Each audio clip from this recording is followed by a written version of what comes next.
hallo. Möchtest du es auf Englisch oder auf Deutsch machen? Ich habe jetzt gar nicht. Wenn es geht, auf Deutsch. Auf Deutsch, okay. Also Ja, dein Stand sieht super interessant aus. Und nachdem wir mit Open Source arbeiten, würden wir gerne wissen, was das alles so ist und was das mit Open Source zu tun hat. Ja, wir sind die Gruppe von iTalix.net und das Ziel war einfach, alte Fernschreiber-Technologie, sage ich mal, im letzten Jahrtausend aktiv am Leben zu halten. Das offizielle Telex-Netz wurde ja Anfang 2000 abgedreht und im Prinzip sind die Maschinen nur noch tot. Und das ist natürlich sehr, sehr schade. Und die Idee war einfach, Geräte am Leben zu halten, und man muss sie aber verbinden. Ja. Und man kann natürlich sich in einem Raum zwei Maschinen hinstellen, aber das ist ziemlich langweilig.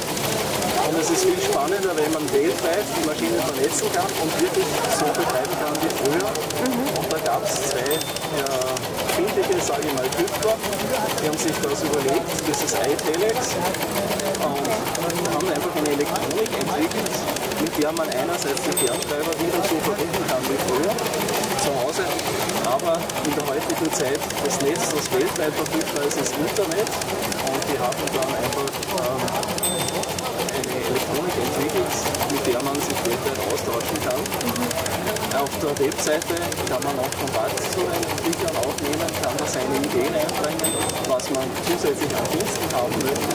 Und es ist einfach eine offene Community. Und ja, es gibt verschiedene Anwendungen, wie hier diesen News-Ticker, den wir sehen, gerade von BBC Nachrichten aktuelle reinmachen.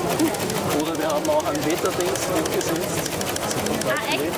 Also Kann man das Wetter abrufen? Das heißt, ich brauche zu Hause nur eine Schreibmaschine und dann kann ich deine Technologie nutzen und kann mir meine Wetter-Nachrichten dann sozusagen darauf abspielen. Genau.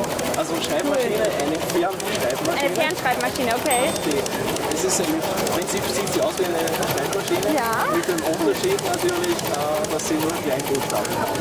Also es gibt da keine großen Kleinen, sondern einen eingeschränkten Seitensatz. Okay.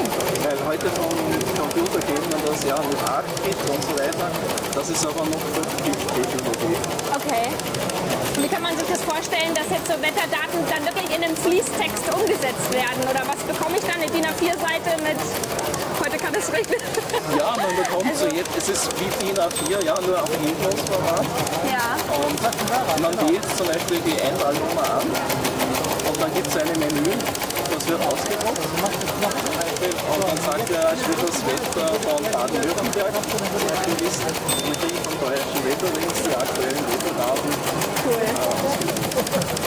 Oder es gibt andere Anwendungen, was natürlich auch spannend ist, das Telefonbuch, wie viele Teilnehmer oder von jedem Teilnehmer wähle ich an und sage, ich möchte, dass ich nicht die Nummer von Fred wissen. Dann sage ich Fred, ja, dann kriege ich die Nummer und dann kann ich den anwählen und ihm eine Nachricht schicken.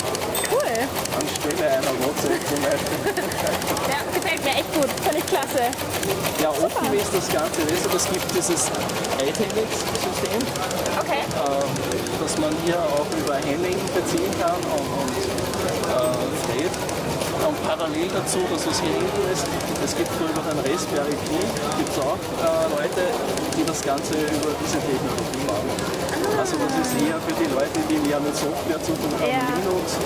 Und ja, das ist auf GitHub verfügbar und da kann jeder selber weiterentwickeln und sich einwählen, eigene Ideen bringen, andere Dienste zur Verfügung stellen und ja, so hoffentlich die alte Technik, die erste Digitaltechnik am Leben halten. Ja, klasse.